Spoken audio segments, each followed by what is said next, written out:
Okay, in this video, we're gonna go over the 10-step note purchasing analysis.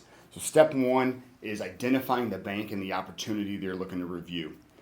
From that point, you wanna step two is get the bank an NDA so that you have the ability to analyze the loan documents and collateral documents from their loan file.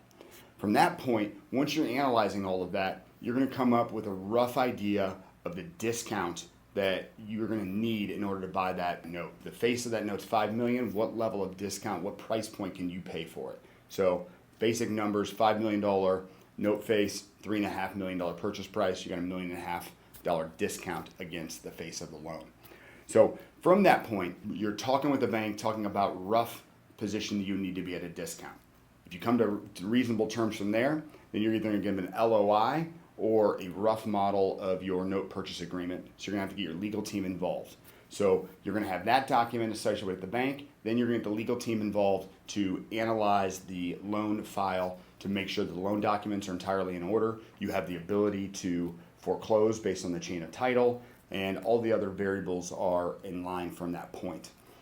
Once you have a pretty good idea of that, then you're gonna evaluate, this is step 6. You're going to evaluate the exits and the strategy that you're going to apply on that deal, right? Are you going to try and work with that borrower and try and get that loan refinanced, try and get them to bring in outside capital to reposition the loan? Are you going to try and just wholesale that loan? If you're at $3.5 million purchase, can you wholesale for $4 million to another note investor and just make $500,000 for putting the deal together?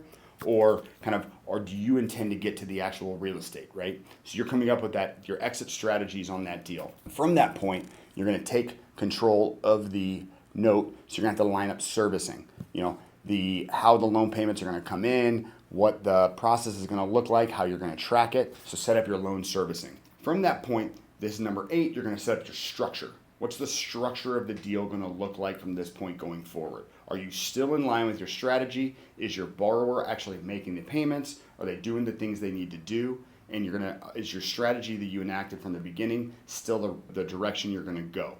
You don't typically know this until you get into owning the deal and working with the borrower to see if they're actually going to follow through and try and get that loan refinanced, try and bring in outside capital so they can get it kind of moved, whatever that might be. From this point, you either know that you're going to follow that path or you're going to get to the foreclosure steps to get to the real estate. So then step 9 is to actually move forward with the foreclosure, enact the legal process for that. Every state's a little bit different. In Missouri, it's non-judicial, so you simply post and kind of run through the process. In judicial foreclosure states, you got to go in front of a judge. It takes a little bit longer. But you go through that process while the loan's being serviced, and then step 10 is you simply get to the real estate. So from that point, you are done with the note phase and you are the real estate owner, and now you run it like any other commercial real estate deal. Those are the 10 steps.